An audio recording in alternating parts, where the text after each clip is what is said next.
কান্তিধর অরুণাম্বর দণ্ডীবরং বরদং প্রণমামি সদায়তি দেবপদং। আমি অনন্ত কোটি সাষ্টাঙ্গে দণ্ডবৎ প্রণতি পুষ্পাঞ্জলি নিবেদন করি। তার হয়তুকে কৃপা আশীর্বাদ প্রার্থনা করি। জগৎগুরু শিলা প্রভুপাদ নিত্যকাল জয়যুক্ত হোক।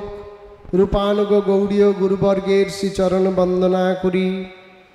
মঞ্চে সমাসীন অভিন্ন গুরুপাদ পদ্ম সদৃশ তথা পূজ্যপাদ পর্যটক মহারাজ, পূজ্যপাদ কেশব মহারাজ, তাদের শ্রীচরণে প্রণত হই। নিতাই গৌর হরি বল। এই হরিবাসর তিথিতে ভগবানকে দর্শন করে সাধুমুখে হরিকথা শ্রবণ করে কিছু গুরু বৈষ্ণবের কৃপারূপ প্রসাদ আমরা বাড়িতে নিয়ে যাব। আচ্ছা, আজকের অনুষ্ঠানের শেষে যদি মহারাজ বলেন যে উৎসবের অনুষ্ঠানের শেষে সবাইকে অনুকল্প প্রসাদ বাড়ি নিয়ে যাওয়ার জন্য দেওয়া হবে, একাদশীর তরকারি প্রসাদ বাড়ি নিয়ে যাওয়ার জন্য দেওয়া হবে, আপনারা সবাই রাজি তো? যার কাছে পাত্র নেই সে প্লাস্টিক চেয়ে নেবে, যে কোটো কাটি এনেছে সেই কোটোতে করে ভরে নেবেন। তাহলে ভগবানের প্রসাদ নেয়ার জন্য যেমন পাত্রের প্রয়োজন, তেমন ভগবানের কথারূপ প্রসাদ গ্রহণ করার জন্য কিন্তু পাত্রের প্রয়োজন। বিশ্বনাথ চক্রবর্তী পাদ বলেছেন, যস্য প্রসাদ ভাগবত প্রসাদ। যাহার কৃপা লাভ হলে ভগবত কৃপা লভ্য হয়ে থাকে। তাহলে যাহার কৃপা বলতে এখানে কার কৃপার কথা বলা হয়েছে আপনাদের নিশ্চয়ই অজ্ঞাত নয়, গুরুপাদ পদ্মের কৃপাই বলা হয়েছে। তাহলে সেই গুরু বৈষ্ণবের কৃপাটা যে আমরা লাভ করব, গুরু বৈষ্ণবের কৃপারূপ প্রসাদটা যে আমরা এখান থেকে বাড়িতে নিয়ে যাব, তার জন্য তো কিছু পাত্রের প্রয়োজন। কিন্তু আমরা অধিকাংশই করি কি, এই প্রসাদটা এখানকার প্রসাদ এখানে থাক, পাটের কথা পাটে থাক, ঘরে নিয়ে গেলে ঝগড়াঝাটি অশান্তি, তাই আমরা পাটের কথা কেউ ঘরে নিয়ে যেতে চাই না, নিয়ে যেতে পারি না। কেন? একটাই, দুর্দৈব, আমাদের যে আধার শক্তি সেটা যথার্থ নয়। কথিত রয়েছে সিংহের দুধ স্বর্ণপাত্রে ধারণ করতে হয়, অন্য ধাতুযুক্ত পাত্রে সিংহের দুধ ধারণ করলে সে দুধের কোনো গুণাগুণ থাকে না। ঠিক তদ্রূপ আমরা যে গুরু বৈষ্ণবের কৃপারূপ প্রসাদ গ্রহণ করব, আমার গৌর সুন্দর হাত উঁচু করে আমাদের সবাইকে অভিবাদন করছেন, ও ভাই, তোমাকে কৃপা করার জন্যই আমার এই কলিযুগে আবির্ভাব, তোমরা অন্য কোথাও যেও না, আমার কাছে এসো, আমার চরণে আশ্রয় গ্রহণ করো, করলেই তোমাদের সর্বার্থ সিদ্ধি হবে। প্রবোধানন্দ সরস্বতী পাদ বলেছেন, সংসার সিন্ধু তরণে হৃদয়ং যদিশ্চেদ সংকীর্তনয় অমৃত রসে রমতে মনশ্চেদ প্রেমাম্বুদ বিহরে যদি চিত্তবৃত্ত শ্রীচৈতন্যশ্চন্দ্র চরণে শরণং প্রজাতু। ও হে জীব সকল, তোমরা এই সংসার সমুদ্রে অশেষে বিশেষে দুঃখ কষ্ট যন্ত্রণা ভোগ করছ, যদি কেউ এই সংসার সমুদ্রের পরপারে যেতে চাও, সংকীর্তন অমৃত রসে যদি কেউ সাঁতার কাটিতে চাও, যদি প্রেম সমুদ্রে কেউ অবগাহন করিতে চাও, কেবল গৌর সুন্দরের চরণে শরণ গ্রহণ করো। কিরকম ভাবে শরণ গ্রহণ করতে হবে, শরণাগতিটি কেমন হওয়া দরকার? রূপ গোস্বামী পাদ বলেছেন, ষড়ঙ্গ শরণাগতি হইবে যাহার তাহার প্রার্থনা শোনে শ্রীনন্দ কুমার।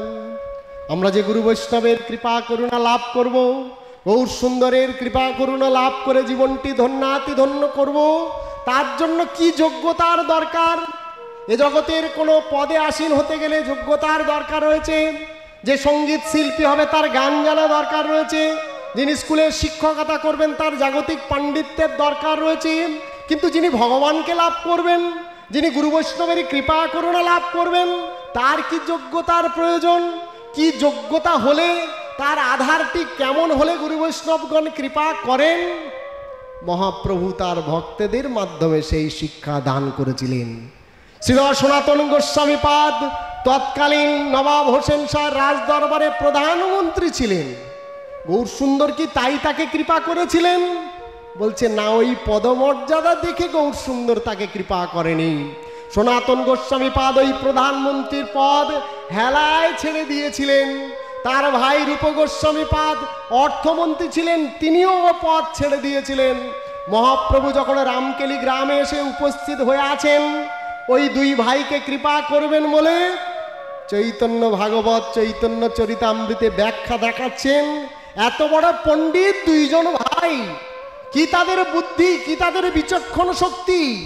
মহাপ্রভুর কাছে যাচ্ছে কেমন ভাবে, মুখে করে ঘাস তৃণ, দন্তে তৃণ ধারণ করে দৈনক্তি সহযোগে মহাপ্রভুর কাছে গিয়ে বলছে, প্রভু এই ম্লেচ্ছদের নিয়ে আমার কাণ্ড কারখানা, আমার কাজ।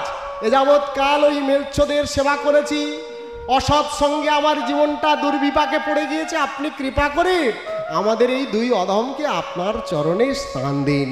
তাদের সেই দৈনোক্তি শ্রবণ করে মহাপ্রভু বলছে, তোমাদের দৈন্যতা শ্রবণ করে আমার বুক ফেটে যাচ্ছে, তোমরা যথা সময় আমার সাথে মিলিত হবে।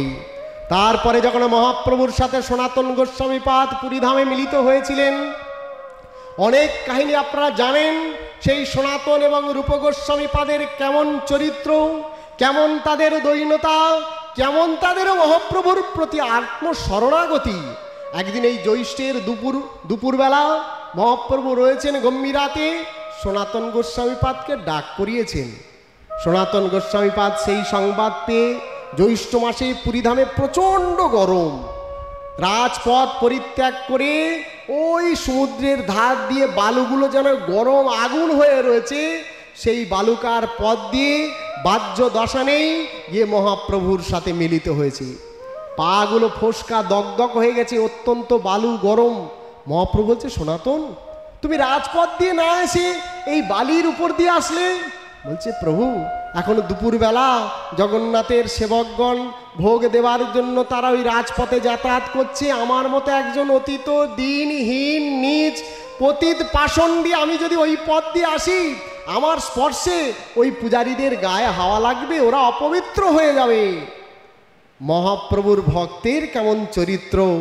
মহাপ্রভু তখন কি বলছে, দেখো সনাতন, তোমাকে স্পর্শ করে দেব ঋষি পণ্ডিতগণ পবিত্রতা লাভ করে, আর তুমি নিজেকে এমন দৈনহীন জ্ঞান করছো।